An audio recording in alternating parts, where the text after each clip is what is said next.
We're around day 110 of the SAG-AFTRA strike that's been going on in Hollywood throughout the whole summer. And now it's looking like Lionsgate Studios get some good news in regards to their upcoming Hunger Games prequel. And that is this news coming from Deadline. Hunger Games prequel lands SAG-AFTRA interim agreement.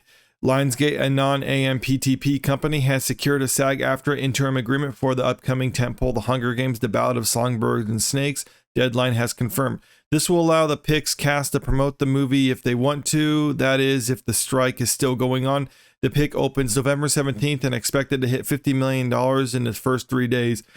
Now, this $50 million number is why I think Lionsgate is actually seeking this interim agreement as regards to the Hunger Games movie, because $50 million is actually a pretty low start for this franchise. I don't know what the budget of this movie is. I've done other videos talking about the breakdown of what I think this is going to be for it. But $50 million is basically a death nail right now for the movie, because, I mean, there's no way they've spent such little on it that they could actually make their money back unless they spent less on this movie than they spent on the previously cheapest Hunger Games movie, which was the first one.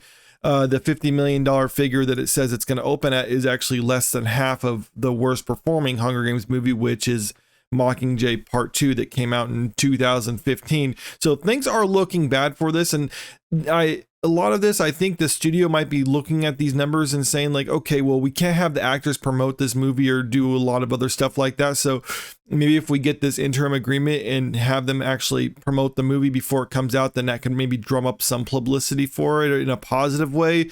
I mean, it's a bit of a gambit, and there's not a whole lot of time because, I mean, this is coming out November 17th, so just around 2 weeks from now that it's coming out. And that's not really a whole lot of time for the actors to draw publicity, but this is also assuming that they want to, because the actors are on strike. So, I mean, it's up to them whether they want to actually promote the movie. But even if they can, and even if they want to, I don't think this is necessarily a good move for them, because the star of this movie, Rachel Zegler, has been under fire pretty recently for a lot of comments that she's made. I mean, mostly in regards to the upcoming Snow White movie for Disney, which was supposed to come out next March, but got delayed another year for apparently a lot of reshoots.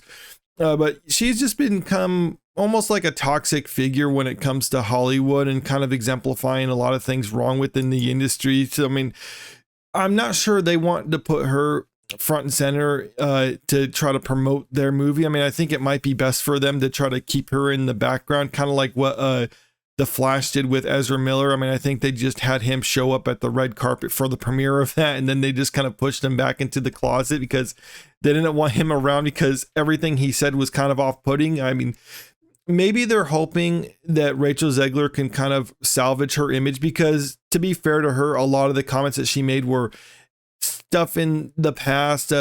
So maybe that's one of the things, like, okay, if she can actually speak about it now, then she could clarify some things, because she hasn't been able to talk publicly since these strikes began. So I think maybe they're hoping that she can clarify some of the statements that she's made in the past in regards to other projects that she's worked on, and then that can help drum up some positive publicity for the upcoming Hunger Games movie. But I think this is kind of a gambit that ultimately won't pay off, assuming she actually wants to do any press tours for this movie. But let me know what you think about all this in the comment section below. And if you like this video, make sure you click that like button, share the video, and subscribe to the channel if you want to stay up to date with the latest news. Thank you.